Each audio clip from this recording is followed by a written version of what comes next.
एक गांव में पुट्ठा नाम का बेहद आलसी और कामचोर व्यक्ति रहा करता था।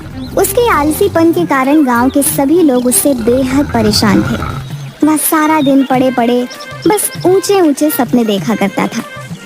आज भी वो एक खेत में एक पेड़ के नीचे आंखें बंद करके लेटा हुआ था कि तभी खेत के मालिक चौधरी की आवाज उसके कानों में टकराई। यहाँ क्या कर रहा है पुट्ठा? तुझे मैंने यहाँ काम पर रखा है या आराम करने के लिए? हैं? कौन है भाई जिसने मुझे सपनों से जगा दिया? अरे अपनी सोई हुई आंखें फाड़ कर तो देख, मैं हूँ इस खेत का मालिक। अरे आप हैं चौधरी जी? ये क्या, अभी अभी तो आकर लेटा हूँ चौधरी जी। क्या आपके खेत में काम करके कुछ देर आराम भी नहीं कर सकते? पिछले 3 घंटों से तुझे इसी पेड़ के नीचे लेटा देख रहा हूँ। बाकी सब लोग मेहनत से फसल काटने में जुटे हुए हैं और तू तो यहाँ पर ऐसे आराम कर रहा है जैसे कि तू इस खेत का मालिक हो। चिंता मत कीजिए चौधरी साहब, एक दिन वो भी आएगा जब मैं तुम्हारे जैसे न जाने कितने खेतों का मालिक बनूंगा। दरअसल बात यह है कि ये छोटे मोटे काम मेरे लिए नहीं बने हैं, मैं कुछ बहुत बड़ा करने के लिए बना हूँ। पुट्ठा, मैं तो तुझे धक्के देकर उसी दिन निकाल देता जिस दिन मैंने तुझे काम पर रखा था, मगर क्या करूं, तेरी पत्नी के आंसू देखकर मैं पिघल गया। लेकिन अब मैं और ज्यादा तुझे बर्दाश्त नहीं कर सकता। मैं यहाँ पर मजदूरों को काम करने की तनख्वाह देता हूँ, आराम करने की तनख्वाह नहीं देता। ठीक है, अगर आप मुझे काम पर नहीं रखना चाहते तो मुझे कोई फर्क नहीं पड़ता, लेकिन 10 दिन जो मैंने जी तोड़ करके मेहनत की है उसके पैसे तो मुझे दे दो। तेरा दिमाग तो ठीक है पुट्ठा, पिछले 10 दिनों में तूने 12 घंटों में 12 मिनट भी काम नहीं किया। किस बात के पैसे? देखो चौधरी, किसी गरीब को दबाना अच्छी बात नहीं होती। अरे आपने फिल्मों में नहीं देखा क्या, जब भी कोई अमीर आदमी किसी व्यक्ति को उसकी तनख्वाह नहीं देता था तो वो गरीब डाकू बन जाता था भाई। पुट्ठा की बात सुनकर चौधरी हंसने लगा। डाकू बनने के लिए भी बहुत मेहनत लगती है पुट्ठा, पता है तुझे? बंदूक उठानी पड़ती है, घुड़सवारी करनी पड़ती है। तुझसे तो वो भी नहीं होगा। इससे पहले कि मैं तुझे धक्के देकर यहाँ से निकाल दूं, सीधी तरह से यहाँ से मेरी आंखों के सामने से दूर हो जा। चौधरी का गुस्सा देखकर पुट्ठा डर गया और चुपचाप अपने घर चला गया।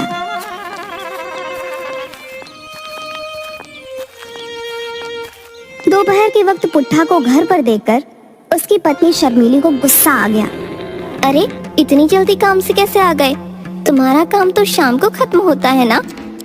चौधरी ने मुझे काम से निकाल दिया। काम से निकाल दिया? लेकिन क्यों? अरे मैं उसके खेतों में 10 मजदूरों के बराबर जी तोड़ मेहनत करके काम कर रहा था। कुछ मिनट पेड़ के नीचे आराम करने के लिए क्या बैठ गया है, वो बुरी तरह से भड़क गया। हे भगवान, बड़ी मुश्किल से तो चौधरी के सामने आंसू बहाकर तो तुम्हें काम दिलवाया था, लेकिन तुम्हें वहाँ से भी निकाल दिया गया। आखिर तुम्हारा ये आलसपन कब जाएगा? कब तुम कामचोर से एक मेहनती इंसान बनोगे? गांव की सारी औरतें मेरा मजाक उड़ाती हैं। अरे तुम उनकी बातों पर ज्यादा ध्यान मत दिया करो। कितनी बार कहा है कि औरतों की तो आदत ही है एक दूसरे का मजाक बनाना। तुम्हें अपनी पत्नी का मजाक उड़वाना तो मंजूर है, लेकिन काम करना मंजूर नहीं है।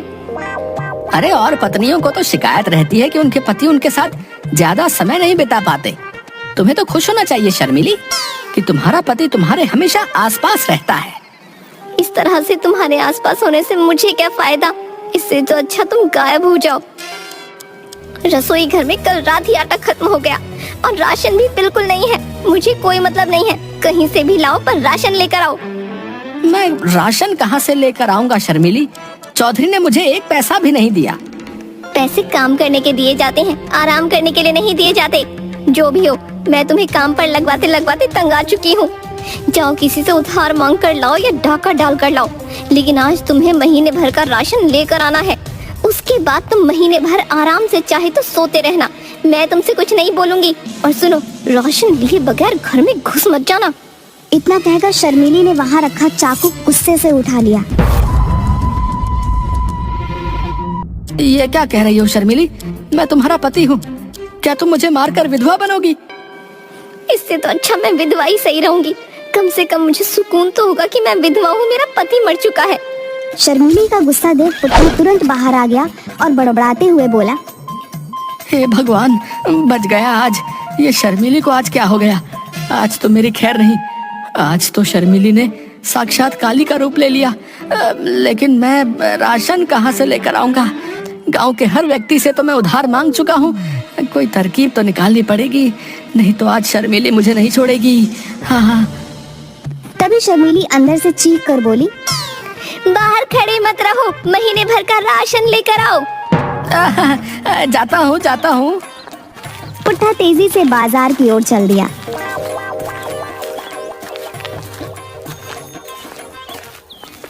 मगर कुछ ही दूर जाकर वह थक गया। कितनी गर्मी है, मुझे तो थकान सी महसूस हो रही है। एक काम करता हूँ, किसी पेड़ की छाया में बैठकर थोड़ा आराम कर लेता हूँ। हाँ, और वहीं बैठकर कुछ सोचता हूँ कि ये राशन पानी का जुगाड़ कहाँ से किया जाए। पुट्ठा एक पेड़ के नीचे जाकर आंख बंद करके लेट गया। तभी उसके कानों में किसी साधु की कड़कदार आवाज टकराई। उठ जा कामचोर, यहाँ क्यों लेटा है? पुट्ठा ने देखा कि एक साधु उसे गुस्से से घूरे जा रहा था।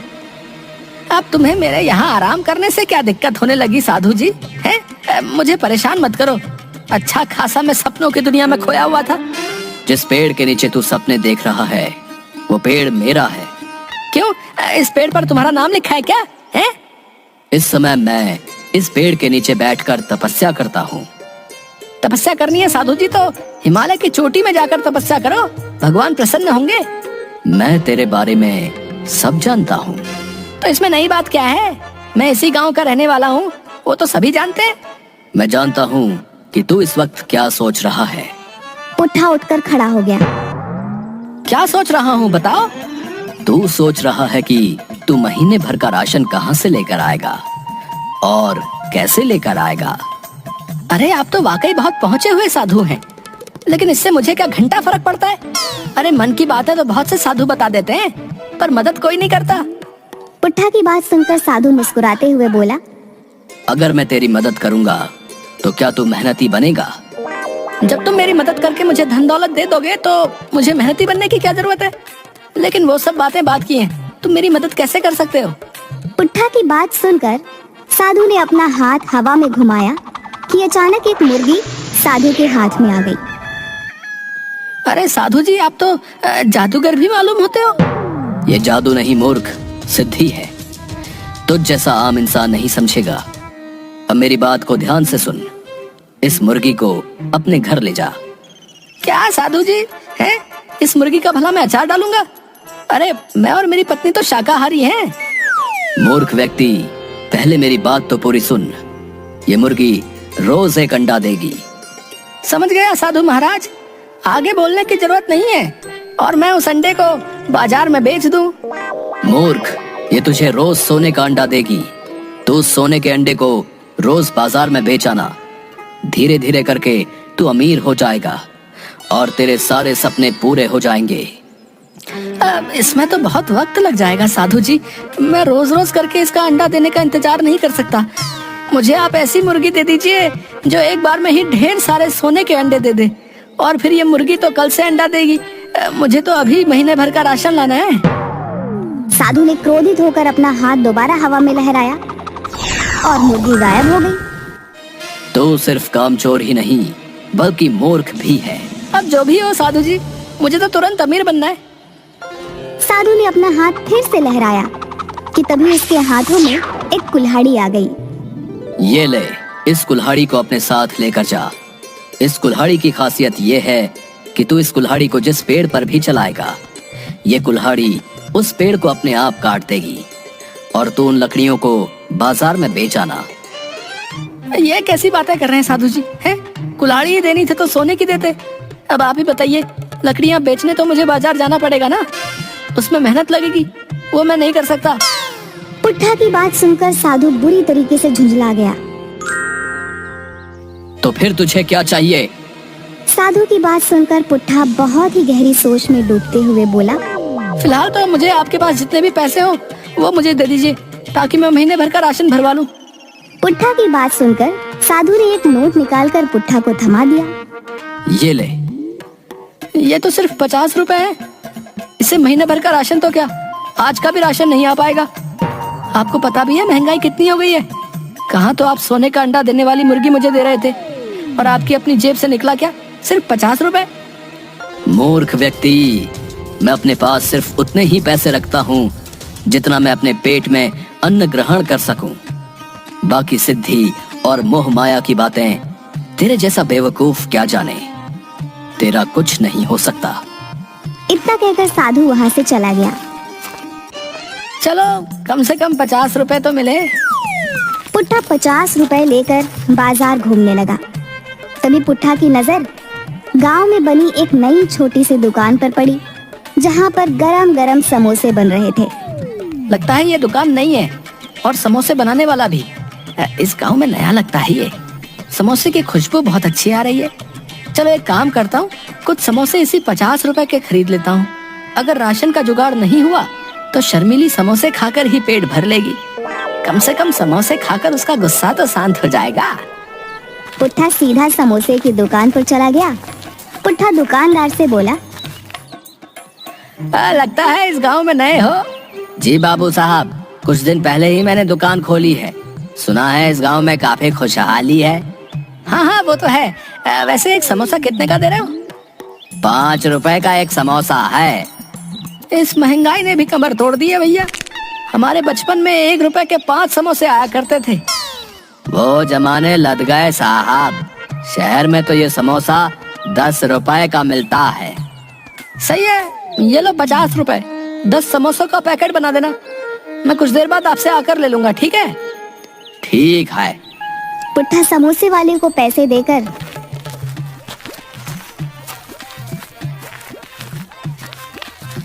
बाजार में इधर उधर नजरें दौड़ाने लगा। तभी उसकी नजर एक राशन की दुकान पर पड़ी। पुट्ठा उस दुकान में घुस गया। ये लो झोला और महीने भर का राशन भर दो, और पैसे हिसाब में लिख लेना। मैं अगले महीने दे दूंगा, ठीक है? तेरा दिमाग तो ठीक है पुट्ठा, हैं? अबे तूने तो पिछली उधारी ही नहीं चुकाई। पिछले 6 महीने से तू मुझसे यही कह रहा है कि कल दे दूंगा, कल दे दूंगा। मेरे पैसे देना तो दूर, तू उल्टा उधार मांगने वाला चला आया। भाग यहाँ से। अरे अगर राशन नहीं देना तो अकड़ क्यों रहे हो भैया? हैं? आपको किसी गरीब की बेइज्जती करते हुए शर्म नहीं आती?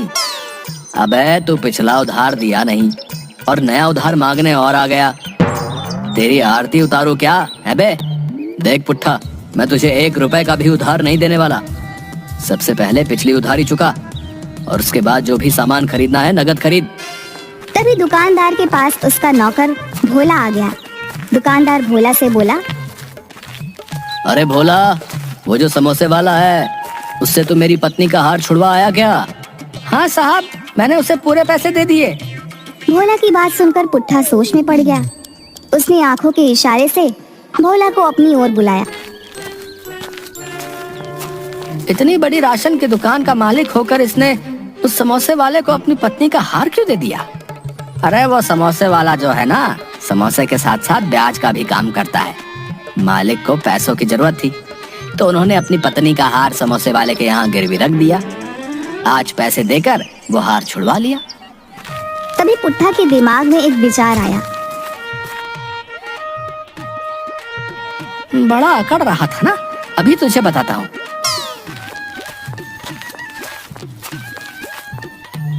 पिछली उधारी कितनी थी मेरे ऊपर? सब मिलाकर पूरे 5000 रुपए। मैं जानता था तुम मुझे उधार नहीं दोगे, इसीलिए मैं अपनी पत्नी की अंगूठी चुपके से ले आया था, और मैंने उसे 10,000 रुपए में समोसे वाले के पास गिरवी रख दिया था। तुम एक काम करो, पूरे 5,000 रुपए का राशन मुझे दे दो, और अपने नौकर भोला को मेरे साथ समोसे वाले के यहाँ भेज दो। मैं समोसे वाले से पैसे दिलवा लूंगा। पुट्ठा की बात सुनकर दुकानदार सोच में पड़ गया। तेरी बीवी के पास सोने की अंगूठी कहाँ से आई बे? अरे मैं कामचोर हूँ, लेकिन मेरी बीवी अच्छे परिवार की है। उस बेचारी को तो पता भी नहीं है कि मैंने उसकी अंगूठी गिरवी रख दी है। दुकानदार ने पुट्ठा की बात पर यकीन कर लिया और पूरे 5,000 का राशन उसे दे दिया और भोला को पुट्ठा के साथ भेज दिया। पुट्ठा उस समोसे वाले से दूर जाकर खड़ा होकर बोला, अरे समोसे वाले भैया। जी भैया। वो 10 का पैकेट तुम भोला को दे देना। ठीक है भैया। भोला ने समझा कि पुट्ठा 10,000 रुपए की बात कर रहा है। पुट्ठा भोला से बोला, 10 का पैकेट ले, अपने मालिक के मुंह पर मार देना।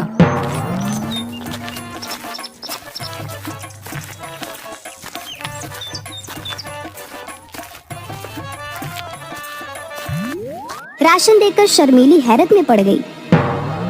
ये महीने भर का राशन कहाँ से ले आए तुम? अरे तुमने तो कहा था चोरी करके लाओ या डाका डाल कर लाओ, कहीं से भी लाओ, तो मैं ले आया भाई। हे भगवान, उस वक्त मैं गुस्से में थी। तुमने कहीं वास्तव में चोरी तो नहीं की? अरे नहीं नहीं शर्मीली, इस बार मैंने अपना तेज दिमाग का इस्तेमाल किया है। अब देखना, कुछ ही दिनों में मैं तुम्हें रानी बना दूंगा, रानी। हाँ।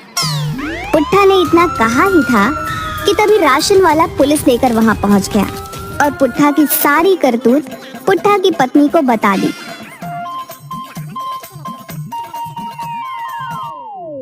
रे लोगों को बेवकूफ बनाता है बे। चल थाने ले जाकर तेरी वो पिटाई करूंगा कि तू लोगों को बेवकूफ बनाना भूल जाएगा। मुझे माफ कर दो थानेदार साहब, मैं आइंदा ऐसी हरकत नहीं करूंगा। रे तू माफी के लायक नहीं है, तू एक शातिर ठग है। फिल्मी स्टाइल में लोगों से ठगी करता है। जरूर तूने राजू चाचा मूवी देखी होगी। मैंने ऐसी कोई फिल्म नहीं देखी थानेदार साहब। अबे अगर ऐसी कोई मूवी नहीं देखी तो फिर उसी स्टाइल में ठगी करने का विचार तेरे दिमाग में कैसे आ गया? इन्हें माफ कर दीजिए थानेदार साहब, इनकी तरफ से मैं माफी मांगती हूँ।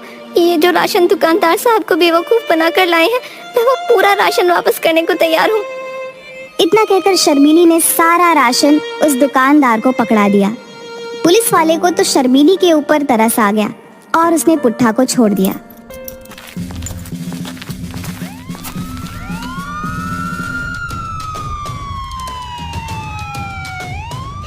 देखा तुमने, अब तो पुलिस भी हमारे दरवाजे पर आ गई। मुझे माफ कर दो शर्मीली, मैं कल से अपनी काम चोरी की आदत छोड़ दूंगा और मेहनती बन जाऊंगा। इससे अच्छा तो मैं उस साधु की बात मान लेता तो मैं ज्यादा फायदे में रहता। कौन सा साधु और कौन सी बात? पुट्ठा ने अपनी पत्नी को सारी घटना बता दी।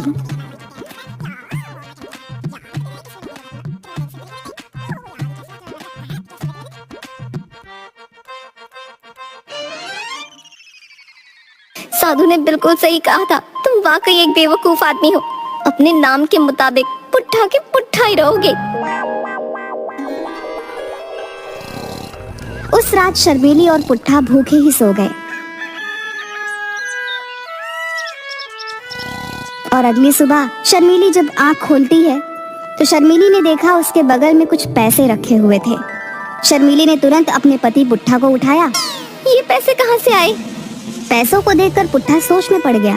तभी सामने वही साधु प्रकट होकर बोला, ये पैसे मैंने रखे हैं बेवकूफ, क्योंकि तूने मुझसे पैसे ही मांगे थे। चाहता तो मैं तुझे सोना चांदी भी दे सकता था, लेकिन उससे तू और कामचोर हो जाता। इन पैसों से अपने घर का महीने भर का राशन ले आना और इनमें से जो कुछ पैसे बचेंगे तो उन बचे हुए पैसों से कोई छोटा मोटा कारोबार कर लेना और मेहनत से पीछे मत हटना। मुझे माफ कर दीजिए साधु महाराज, मैं मेहनत से अब पीछे नहीं हटूंगा। हाँ।